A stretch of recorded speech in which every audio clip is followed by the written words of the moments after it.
बेरोजगारी पे था। जो हमारे यहाँ जो 5,000 एम्प्लॉय काम करते हैं वो बेरोजगार हो जाएंगे। अचानक से एग्जाम मूव कराने के बाद हमारे यहाँ जो 5,000 के एम्प्लॉय वो बेरोजगार हो जाएंगे।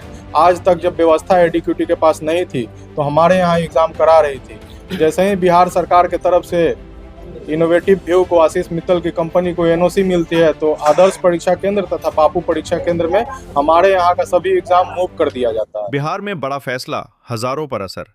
बिहार में 200 ऑनलाइन एग्जाम सेंटर अचानक बंद कर दिए गए, जिससे 5,000 से ज्यादा लोग बेरोजगार हो गए। ना कोई नोटिस, ना कोई सूचना। Bihar online exam centre association का आरोप है कि एसएससी ने परीक्षा का टेंडर आशीष मित्तल की कंपनी इनोवेटिव व्यू को दे दिया, जबकि इनोवेटिव व्यू पर पहले भी कई गड़बड़ियों के आरोप लग चुके हैं। हैरानी की बात यह है कि एसएससी और सेंटर संचालकों के बीच एग्रीमेंट मार्च 2026 तक वैध है, फिर भी सेंटर बंद कर दिए गए। एसोसिएशन की मांग, पहले कंपनी की जांच हो, फिर टेंडर दिया जाए। सवाल यह है, क्या हजारों का रोजगार ऐसे ही खत्म होगा? एक बार बैठा जाए और प्रेस वार्ता किया जाए।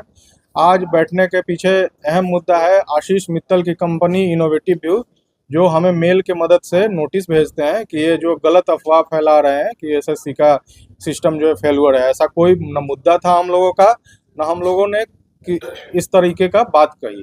हमारा जो मुद्दा था वो बेरोजगारी पे था। जो हमारे यहाँ जो 5,000 एम्प्लॉय काम करते हैं वो बेरोजगार हो जाएंगे। अचानक से एग्जाम मूव कराने के बाद हमारे यहाँ जो 5,000 के एम्प्लॉय वो बेरोजगार हो जाएंगे। आज तक जब व्यवस्था एडीक्यूटी के पास नहीं थी तो हमारे यहाँ एग्जाम करा रही थी।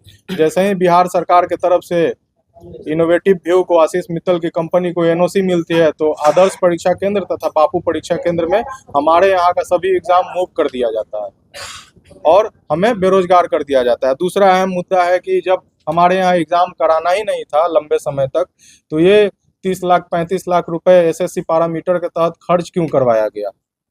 हमें एडीक्यूटी तथा बेंसिस्को सेंटर बुक जो करते हैं उनसे भी क्वेश्चन है कि जब लंबा वर्क नहीं देना था तो इतना कम रेट में हमसे काम क्यों करवाया। 115 रुपए में हम लोग मिनिमम रेट में काम किए, क्योंकि लंबे समय तक कार्य मिलता रहे और हमारा जो सभी स्टाफ जो है वो काम करते रहे, वो बेरोजगार ना हो और हम लोग भी बेरोजगार ना हो। इसलिए लंबा वर्क के कारण हम लोगों ने उधार लेकर या अपना जो भी संपत्ति बेचकर पैसा इन्वेस्ट किया इस एग्जाम के लिए, और अचानक से हमारे यहाँ से मूव कर लिया गया। हम लोगों का एग्रीमेंट जुलाई 2025 से लेकर 31 मार्च 2026 तक का था। इस समय तक भी ये लोग एग्जाम नहीं करा पाए। आगे कमिटमेंट था कि आगे भी कंटिन्यू रखेंगे।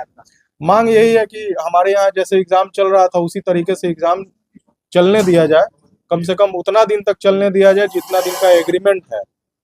दूसरा सबसे बड़ी सवाल है ये जो हमें नोटिस कर रहे हैं और जिन्हें सबसे ज्यादा तकलीफ हुई हमारे प्रेस वार्ता से, इनोवेटिव व्यू के एक हैं सीनियर मैनेजर हैं, वो हमें मेल करते हैं कि गलत तरीके से आप हम पे आरोप लगा रहे हैं और हमारी कंपनी पे आरोप लगा रहे हैं। तो हमें ये कहना है उनसे कि जिस तरीके से आप हमें नोटिस कर रहे हैं उसी तरह से एक बार अपनी कंपनी की भी जांच कर लें।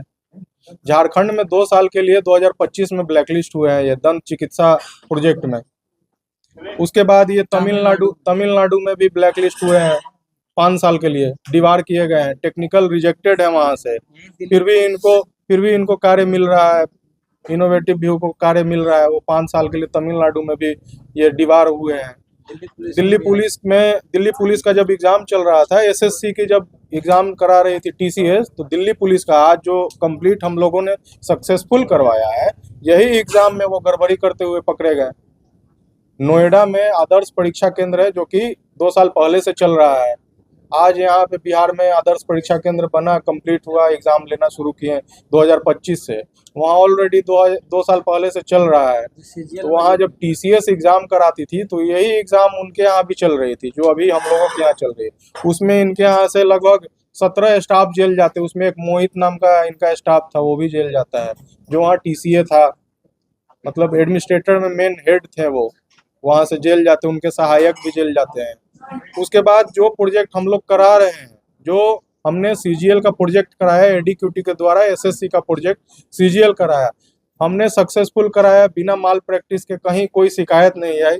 इन्हीं का फिर वो एग्जाम सेंटर में दोबारा इस साल 2025 की घटना में बता रहा हूँ, 2025 में जो सीजीएल चल रहा था वहां से भी गड़बड़ी में पकड़े गए। वहां गड़बड़ी, इनके स्टाफ क्या करते थे कि जो भी विकलांग बच्चे हैं उनको स्क्राइब दिया जाता था, स्क्राइब उनको पढ़ने वाला दिया जाता था केंद्र के तरफ से, उसमें स्कॉलर को घुसाकर और उनको मदद चीटिंग करवाते थे। उसका भी हमारे पास ये प्रूफ है, आप ही लोग के द्वारा हमें पता चलता है, मीडिया से ही हमें पता चलता है कि ये इस एग्जाम को भी नहीं छोड़े, इसमें भी गड़बड़ियां इनको पाया गया है। फिर भी वहां पे एग्जाम आज भी चल रहा है, पता कीजिए, आज भी दोनों जगह, बिहार में भी चल रहा है, नोएडा में भी चल रहा है। नोएडा में जहाँ ये 2-2 3 दिन घटना करके बैठे हुए हैं, वहाँ आज भी एग्जाम चल रहा है। तो ये मेरा अहम मुद्दा ये है, ये सब दिखाने का, हमें ये जस्टिफिकेशन मैं नहीं कर रहा हूँ, मैं कोई जज नहीं हूँ, मेरा अहम मुद्दा ये है दिखाने का इनकी गड़बड़ियाँ, कि क्या हम इतनी गड़बड़ियाँ करते तो क्या ये एडीक्यूटी और एसएससी हमारे यहाँ एग्जाम कराती जो आज इनके यहाँ करा रही है। हम लोग जो है बहुत ये जब शुरुआती दौर में एडीक्यूटी को जो ये बच्चे हैं, जो विद्यार्थी हैं, वो एक्सेप्ट नहीं कर रहे थे, उस समय हमने एग्जाम कराया, जो इनकी व्यवस्था नहीं थी। दिल्ली में काफी टीचर्स लोग और विद्यार्थीगण प्रोटेस्ट भी कर रहे थे कि एडीक्यूटी न करा के टीसीएस कराए। उस समय उस चैलेंज को हमने झेला। हमारे यहाँ बच्चे आके तोड़ फोड़ करते थे, अलग मेंटलिटी के साथ आते थे।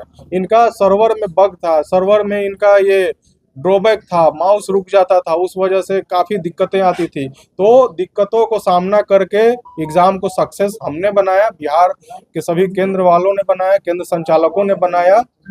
और आज जब सक्सेस रूप से होने लगा, बढ़िया से होने लगा, तो टोटल एग्जाम को मूव करके बापू परीक्षा केंद्र और आदर्श परीक्षा केंद्र में एक सिंगल हैंड को सौंप दिया जाता है। आगे हम लोग यही कदम, हाँ, आगे तो जो भी निर्णय लिया जाएगा हम लोग के सहमति से लिया जाएगा, सभी केंद्र वालों की सहमति से लिया जाएगा। लगभग हम लोग निर्णय मतलब कानूनी प्रक्रिया में आने का सोच रहे हैं हम लोग।